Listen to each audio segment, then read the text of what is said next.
final speaker this morning is Judy Anderson. Judy's an inventiologist, love the title, at Inventium. She's represented RMIT at the annual Collegiate Entrepreneurship Organisation Conference in Chicago. She's worked as a senior innovation consultant for Deloitte. She loves innovation and breaking down silos, fostering innovation. Please welcome Judy Anderson. So it's awesome. Thank you for having me in the Hunter region. It's really nice to be here for something other than red wine. So it's really nice to be here for a breakfast event, which is great. And as Christine introduced me, I'm from Inventium. So we work all around the world with clients, helping them innovate more effectively. And something that I see a lot of in my line of work, unfortunately, is just a lot of bad innovation. So just ideas that should never have seen the light of day, because there are such things as bad ideas, and there's quite a few of them out there, like this one, picnic pants. Anyone seen these before? Yeah. So for those of you who like to eat food out of your crutch, highly recommend. And this one, appropriate for the Hunter Valley, the wine lanyard. So if you like a bit of red wine on your collar, it's a good one. And finally, my personal favourite. Anyone in the room have one of these? Anyone willing to admit that they have one of these? No? Yeah, so as we can see, there are definitely things such as bad innovation. So just ideas that should never have seen the light of day, let alone the screen up here. So I want to talk to you about why you should care, and just to make sure that none of you in this room are ever responsible for an innovation such as the ones we just saw. But why should we innovate? We've heard a lot of fantastic stories as to the benefits of innovation and what can come out as an output, but for us at Inventium, it really just boils down to two things. And the first thing is to grow. So whether that be in size or in impact, it doesn't matter.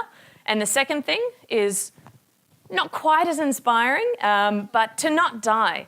And the world is rife with examples of organisations that have failed to innovate, and as a result, they're dead, or like this guy here, they really just don't know it yet. So very important that we're actually innovating. And I just want to, this is one of my personal favourite quotes around innovation. I just want to give you a moment to read it. Yeah, so that's from, of course, the ex-chairman and CEO of GE, Jack Welch. And what really strikes me about this particular quote, and it speaks to what Lisa, you were saying earlier this morning about the pace of change. So we've got this, the world is moving at this incredibly rapid rate. So we've got this pace of change happening outside in the world around us. And then inside of our organisations, we've got our own rate of change, and it's going at a certain pace. So when we think about the difference between the two, if the rate of change that's happening within our organisations is slower than the rate of change that's happening outside in the world, the end is definitely coming. It's just a question of when. So we know that it's really important. So how do you actually get better at it? And there's a lot of fluff out there in the innovation community, especially in Australia, around what innovation is, how to actually do it. And a lot of it's based on, oh, this worked really, really well over here, so we'll come in and we'll embed it and it'll work really, really well for us. But at Inventium, we like to stamp out that fluff, and we use a scientific approach to innovation. So there's a lot of research out there at some of the top research institutions across the world around what's scientifically proven to work, so in their fields of psychology and neuroscience. And I don't know, this must just make me the biggest geek in the world, because I think there's something really cool about being able to use science to get us closer to the truth. And I've personally been a bit of a science geek since I was a little kid, always loved inventing things and building things. And as Christina mentioned, I studied entrepreneurship, so wanting to look at, okay, we can make things better for people, live a better life, and have things that help us become better as a world. And so I studied entrepreneurship to see, okay, how can I increase the impact? And then working at Deloitte, all of the innovations that would release out to market, so managing a national ideas pipeline, seeing the impact that you can have on an organisation as large as that one, increased twofold. So then what happens when you go to a company like Inventium, where the impact that you can have on the innovation community is just enormous. So it's fantastic to be here today to tell you a couple of the things that we do, quite typically with clients, but again, it's all about a scientific approach for us. So what's actually been proven, and distilling those down into scientific methodologies and frameworks that we can pass on. So what I want to cover off today are a couple of tools, but I just want to quickly draw your attention. So these are some of the clients that we work with all across the world. But what's really important to me about this particular slide is there's a huge amount of diversity up there in terms of markets, in terms of industries, in terms of consumers. And what really strikes me about this is that no matter which industry you're in, no matter which market you're in, the drivers for innovation are the same. I think that's really important. So as you may or may not have picked up from the placards on the table, we are the research and methodology partner behind the BRW Most Innovative Companies list. So we assess all of the entrants every year on their innovativeness, and we've been doing that with BRW for quite a few years now. So it's exciting to see a couple of the stories from today around last year's list, which was really great. So the first thing I want to talk to you about, first tool, one of the biggest innovation killers out there is assumptions. So these could be cold hard facts, like, okay, we have a budget of 100K to solve this problem. Or they could just be perceived assumptions, like, oh, the board's never going to approve that type of idea. So these are just things that we assume to be true. And the problem with assumptions when it comes to creative thinking and innovation is they actually fence in our thinking. So each of those assumptions that we have around a particular problem or challenge, it comes up in our brain like a little fence, each of those assumptions, and it says to our brain, you can only explore ideas within this particular realm of possibilities. So what can be really powerful to do is to consciously identify those assumptions and crush them by asking, well, what if the opposite was true? So by asking what if the opposite was true, you're deliberately crushing those fences in your mind, and you're giving your ideas and thoughts permission to explore over here and over here and over here, and all these other areas that you wouldn't have otherwise. So a really fundamental example of where an assumption has been crushed in an industry is, of course, the iPhone. So show of hands, who has an iPhone in the room? Whoa, okay. It's a decent market share. Good job, Apple. So a fundamental assumption that existed in the mobile phone industry about 10 years ago was that if you had a mobile phone, if you were manufacturing one, it had to have 12 buttons on it. Otherwise, how would you make a phone call? How could you send a text? So Apple actually asked, well, what if the mobile phone only had one button? What could that look like? And hence the iPhone, and it's pretty much fundamentally changed the interface of mobile phone technology as we know it today, and judging by the amount of hands that went up before, it's doing pretty well. But another example I want to give you around assumption crushing is Volvo. So another company that's done this really well, a really fundamental assumption that existed in the motor industry was that airbags exist on the inside of a car to protect the driver and any passengers in the event of a collision. Pretty fair assumption. But what they actually did was ask, okay, well, what if airbags existed outside of the car to protect other people? What ideas could spring from that?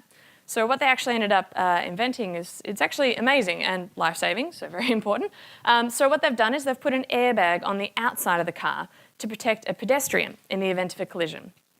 So when a car hits a pedestrian, the main point of impact, most of the damage is done when the pedestrian slides up the bonnet and their head hits the windscreen. So the way this works is an airbag deploys from the bonnet and then slides up the windscreen and protects the head and reduces the amount of damage done. So another example of how just crushing a really fundamental assumption by asking what if the opposite was true has led to an incredible innovation. So crushing assumptions, how to actually do this back in your organisations out of today, it's actually really simple. There are just two things that I want you to do. The first thing is, of course, identify your assumptions. So these could be either negative or neutral assumptions. So a neutral assumption could be just describing the way that things are, like a mobile phone has 12 buttons. Or it could be a negative assumption, such as our customer experience is completely woeful. Just try to steer clear of those positive assumptions, because when you crush them in the opposite way, they turn the ideas that lead from something negative isn't exactly always great. So you want to have negative or neutral assumptions to crush. Second step is crushing them. So you crush an assumption by asking, what if the opposite was true? Very, very simple, and forming that into a way that is a question, so something that you can answer with a solution, with an idea. So that is crushing assumptions. Another thing I wanted to talk to you about, so the second tool I just want to cover off very quickly for you today is all around the mindset that we put ourselves in when we're doing creative thinking and trying to come up with ideas. So quite naturally, when we approach a problem, we're approaching it from our own perspective, much like this rhino here. And so Quite naturally though, whenever we are approaching all these problems, because we're approaching it constantly from our own experience, our own perspective, our own set of values, we tend to come up with a similar type of idea, similar kind of solution. So what can be really powerful to do is to actually put ourselves in someone else's shoes and ask ourselves, how would they solve this particular problem? How would they look at this challenge? What kind of ideas would they bring to the table? So say, for example, if you're in an organisation and you're dealing with, like the example before, of just a woeful customer experience. Like your customers are walking out the door, you're not having the impact that you want to as an organisation, you're not growing, you're shrinking, you've got a really tough problem and you're looking for some ideas to solve that. If you were to put yourself in the mindset of this gentleman, the Dalai Lama, so completely changing your mindset, what kind of ideas would the Dalai Lama have for your customer experience challenge? So if you just put yourself in that mindset, he would come up with completely different ideas for how to solve that problem. Another example, if you are looking at a problem, very common problem we see in a lot of organisations is those silo mentalities, so departments working in their own little ecosystem. So if you're dealing with a problem like that, what if you were to think about it from the perspective of Kickstarter? Does anyone in the room know Kickstarter? Yes, yeah, a few, awesome. So for those of you who don't know Kickstarter, it's essentially a crowdfunding platform. So leveraging the power of the crowd to get projects up off the ground. So if you were to think about that kind of problem like Kickstarter, you say, okay, if Kickstarter came into our organisation and looked at our silo problem, what kind of ideas would they have? And of course, if you're looking at your business model innovation, so what's actually going on in your processes inside of your organisation? What if you were to think like McDonald's? Okay, so a massive global organisation, when we think about how streamlined their process is when you're just getting like a Big Mac meal, it's insane. It's time down to the second. So what kind of ideas would McDonald's have when they're coming into your organisation to solve that problem? So very, very simple. Oh, look at that. Clumsy thumbsy. So just putting yourself in someone else's shoes can be an incredibly powerful tool to get incredibly different innovations and ideas. So just those two tools that I've covered off. Can you remember the first one? Crush assumptions, yes, and for those who were here last year, you might remember it as crush assumptions, yes. And the second tool that we're talking about, something to do with shoes, yes, so putting yourself in someone else's shoes. So just three final things that I'd really love you to take away. I mean, I'm only given a very short amount of time to sort of pass on some learnings, and when we talk about the innovation and creativity tools and the end-to-end innovation process, there's an enormous amount to cover off. So the first thing I'd love you to do is myself and my fellow inventiologists at Inventium, every week we write a blog on innovation and a particular part of the innovation process. Very easy to register for our mailing list, and that goes out every week. The second thing I'd really love you to do is we've heard from some incredible speakers, some of BRW innovation lists, like top entrants from last year. We've got some amazing takeaways. I know Paul's encouraged you to scribble things down, so you've probably hopefully all got at least one big takeaway. But I want you to tell someone else about that one big takeaway. So there's heaps of research out there that suggests that when we share something with someone else, we're much more likely to keep that in our long-term memory. So please just share one thing, the most powerful thing that you got out of today. And the final thing is to benchmark yourself. So as Christina mentioned earlier this morning, the BRW 2014 innovation list is now open for registration. So benchmark yourself against some of Australia's most innovative companies and see where you're really sitting. And one thing that we do for all of the entrants in the list is we give them an innovation audit report. So actually looking at where your organisation is sitting in what's a best practice approach to innovation. So that is the third and final thing. So I'll leave you with that for today. If you have any questions, you can always get me on Twitter or anywhere else. But enjoy the rest of your morning. Thank you for having me.